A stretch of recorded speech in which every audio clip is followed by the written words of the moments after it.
हिंदी के छात्र जो बीकेटी चैनल से पढ़ते हैं, बीकेटी चैनल को अपना सोर्स ऑफ इंफॉर्मेशन मानते हैं, सोर्स ऑफ एजुकेशन मानते हैं।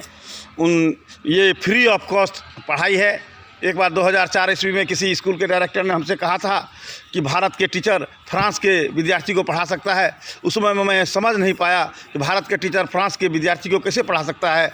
आज मुझे लग रहा है कि सही में भारत के टीचर फ्रांस के विद्यार्थियों को पढ़ा सकता है। आप कहीं भी हों, पूरे दुनिया को आप अपनी बात दुनिया तक अपनी बात शेयर कर सकते हैं। ये बहुत बड़ी बात है। आइए मैं आपको बता रहा हूँ समास किसे कहते हैं और समास के कितने भेद हैं। प्यारे बच्चों, दो या दो से अधिक पदों के एक पद बन जाने के मेल को समास कहते हैं। इसमें दो पदों का मेल होता है, जबकि आप संधि जब पढ़ते हैं दो या दो से अधिक वर्णों के मेल से उत्पन्न विकार को संधि कहते हैं। इसमें दो वर्णों का मेल होता है संधि में। और समास में क्या है, बीच का विभक्ति चिन्ह लुप्त हो जाता है और संधि में ऐसा नहीं है। समास के कुल 7 भेद किए गए हैं बच्चों, ध्यान देंगे। तत्पुरुष समास, कर्मधारय समास, बहुब्रीहि समास 3 हो गया, द्वंद्व समास 4 हो गया, द्विगु समास 5 हो गया, अव्ययी भाव समास 6 हो गया और वैयाकरण ने नए समास, नई अर्थ रखने वाले समास को भी नए समास कहा है। इस प्रकार से हम देखते हैं कि कुल 7 प्रकार के समास होते हैं। इसको आप अध्ययन करें।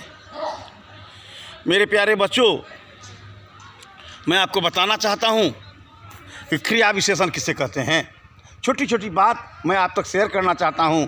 प्यारे बच्चों, आपको मैं बताऊं, क्रिया की विशेषता बतलाने वाले शब्द को क्रिया विशेषण कहते हैं।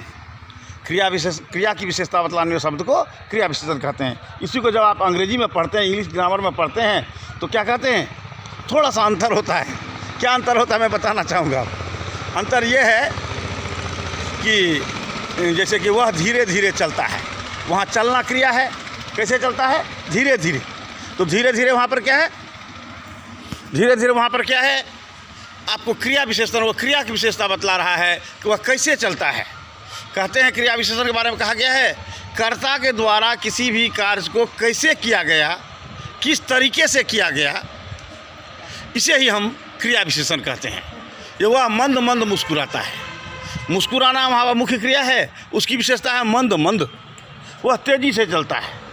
चलना वहाँ मुख्य क्रिया है, वहाँ उसकी विशेषता है तेज़ी से। ये सब शब्द जो तेज़ी से, मंद मंद, शनैः शनैः, ये धीरे धीरे, ये जो समांतर सेंटेंस आपने देखा, ये क्या है, क्रिया विशेषण है। लेकिन मैंने कहा इंग्लिश में कुछ अंतर है। क्या अंतर है मैं बताना चाहूँगा, और मैं बताते हुए कहना चाहूँगा इंग्लिश में यही अंतर है, an adverb is a word which adds something to the meaning of verb. ये पहली परिभाषा है। और ट्रेडिशनल परिभाषा जो बहुत दिनों से चली आ रही है वो क्या है, an adverb is a word which is used to qualify a verb, an adjective and another adverb. तीसरा से आप देखते हैं एडवर्ब किसे कहते हैं। एडवर्ब जो वर्ब की विशेषता बतलाए, एडजेक्टिव की विशेषता बतलाए और अपने जैसे दूसरे एडवर्ब्स की विशेषता बतलाए। जैसे वर्ब की विशेषता बताते हुए ही रीड्स ए बुक, ये मान लीजिए यहाँ रीड जो है वर्ब है, यहाँ कोई एडवर्ब नहीं है, लेकिन he reads a book very slowly, he reads a book very fast, slowly या fast, he reads a book slowly, he walks slowly on the route. तो यहाँ वॉक्स मेन वर्ब है, स्लोली वहाँ पर एडवर्ब है।